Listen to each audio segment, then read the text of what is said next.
schoolhouses to jail houses. You know, I just believe that the opposite of poverty isn't wealth. I really do believe that the opposite of poverty is justice. We've got to commit to doing justice. You know, that scripture for me is it's an imperative to do justice, to love mercy, to walk humbly.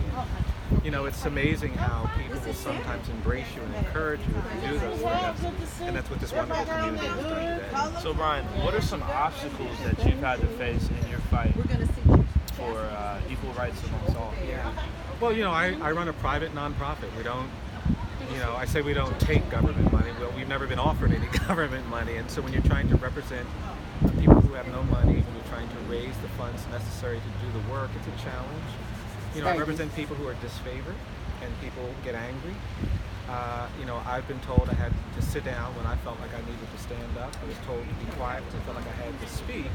So there's always challenges in that, but I am persuaded that the people whose shoulders I'm standing on require me to keep fighting. You know, and as hard as my work can get, I've never had to say, like the people 60 years ago had to say, my head is bloody but not bound. And because of that, you know, you just keep pushing, We're going to be opening a new memorial on April 26th in Montgomery, Alabama, called the National Memorial for Peace and Justice.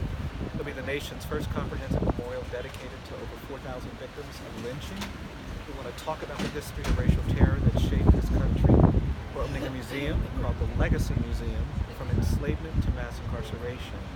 And it's built on the site of a former slave warehouse. We think that we just haven't paid enough attention to the legacy of slavery and lynching and segregation that Dr. King gave his life fighting against. And so we want to continue that work. We want to honor that work in creating cultural spaces that push us, you know, to a new era of truth and reconciliation. Because I don't think we're going to get freedom or justice or equality, all those things we've been talking about, until we make that commitment. And so I'm excited by that, despite the challenges, despite the obstacles, despite the naysayers, because I do think it can make a difference. Bryan, you spoke on continuing the work and the legacy. Sooner or later, you're going to have to pass the baton to the younger generation, people that are around my age.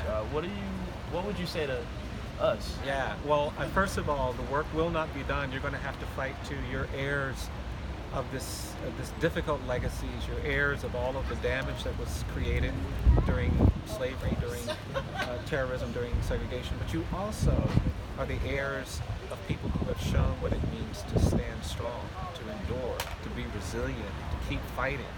That's coursing through your body, and you need to hold on to that.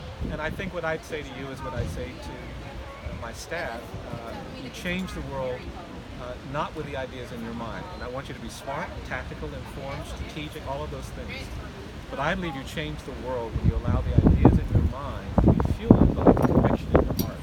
And what I want young people to do is to protect what's in your heart, because that's going to motivate you to do the things that have to be done. If you do that, we're going to be all right. I couldn't have said it any better. Well, thank you. Ladies and gentlemen, that's Bryan Stevenson. Yes, sir. I appreciate your time. I appreciate it. Happy Wednesday. Yeah, thank